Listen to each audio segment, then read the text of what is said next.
IT বাড়ির পক্ষ থেকে ওয়েব ডিজাইন বাংলা ভিডিও টিউটোরিয়ালের আজকের পর্বে আপনাদের সবাইকে স্বাগত জানাচ্ছি। গত পর্বে আমরা দেখেছি যে কিভাবে মার্কিং করতে হয় এবং আনুষঙ্গিক ডিলিট কিভাবে করতে হয় সেই বিষয়টি দেখেছি। তো আজকের পর্বে আমরা একটি ইম্পর্ট্যান্ট জিনিস দেখব যে সুপারস্ক্রিপ্ট এবং সাবস্ক্রিপ্ট কিভাবে ইউজ করতে হয়। এটা হচ্ছে অ্যাকচুয়ালি আমরা অনেক সময় লিখে থাকি, যেমন পরীক্ষার খাতায় যারা সায়েন্স নিয়ে পড়েছেন বা যে বিষয়ে পড়েন না কেন, অনেক সময় লিখতে হয় লগ 10।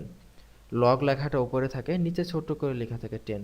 আবার অনেক সময় 2 স্কোয়ার 3 স্কোয়ার আমরা দেখি যে 2 এর উপরে 3 এভাবে লেখা থাকে বা 3 এর উপরে 2 এভাবে দেয়া থাকে। তো এই বিষয়গুলো কিভাবে দেয়া হয়, তো এই বিষয়টা বোঝার জন্য আমরা এখানে যদি লিখি, আমরা এখানে সাপোজ বাংলাদেশ লিখলাম এবং এখন আমরা চাচ্ছি বাংলাদেশের উপরে 2 লেখা থাকুক ছোট করে, বা বাংলাদেশ স্কোয়ার যেটা।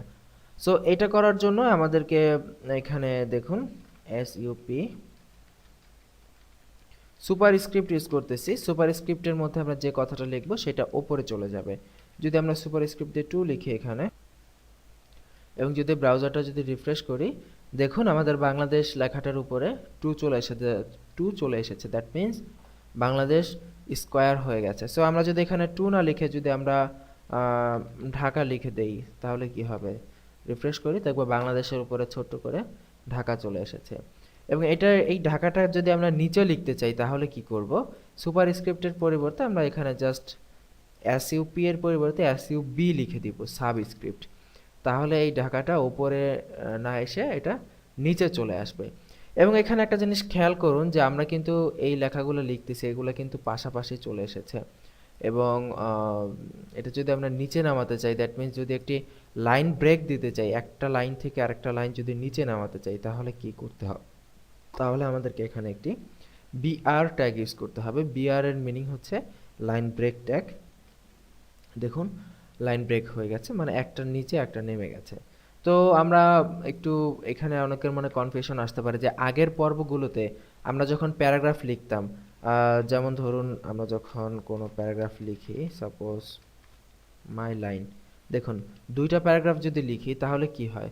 প্যারাগ্রাফগুলো কিন্তু নিচে নিচে আসে, এটা কিন্তু পাশাপাশি আসে না। কিন্তু এই ক্ষেত্রে নর্মাল যদি কোনো লাইন লিখি তাহলে এটা কিন্তু পাশাপাশি চলে আসে, নিচে নিচে আসে না।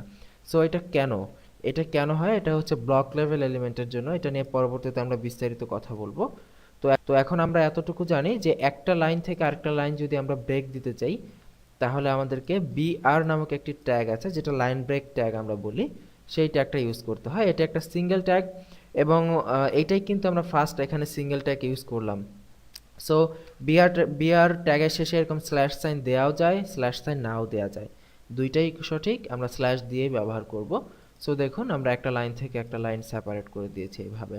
তো আমরা যদি এখানে আরও যদি লিখি যে সাপোজ এখানে আমরা যেভাবে লিখি যে লগ 10, লগের নিচে 10 দেওয়া থাকে, তো এই ক্ষেত্রে আমরা এইভাবে লিখতে পারি লগের সাবস্ক্রিপ্ট 10। এবং এটা যদি আমরা আউটপুটটা দেখি, দেখব যে লগের নিচে ছোট্ট করে 10 দেওয়া আছে।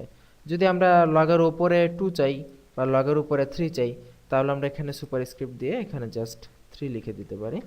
এবং যদি রিফ্রেশ করি দেখব দেখুন লগের উপরে 3 চলে এসেছে। সো এই হচ্ছে মূলত আমাদের সাবস্ক্রিপ্ট এবং সুপারস্ক্রিপ্টের ব্যবহার, এবং খুবই ইজি, এবং আপনারা যে কেউ চাইলে খুব ইজিলি এটাকে ব্যবহার করতে পারেন। যাই হোক, আশা করি সবাই বুঝতে পেরেছেন। তো আগামী পর্বের আমন্ত্রণ রইল। আজকের পর্ব এখানে বিদায় নিচ্ছি। আল্লাহ হাফেজ।